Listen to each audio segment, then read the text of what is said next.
Inawezekana ni wewe mwanamke ambaye ulikuwa haufahamu dalili za mvurugiko wa hormonal imbalance.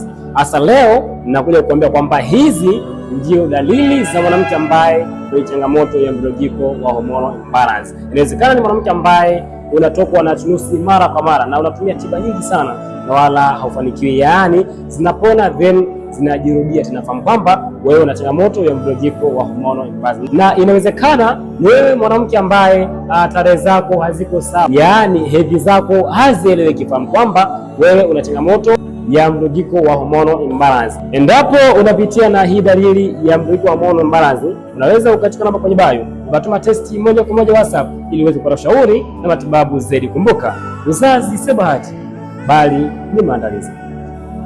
Inawezekana ni wewe mwanamke ambaye ulikuwa haufahamu dalili za mvurugiko wa hormonal imbalance.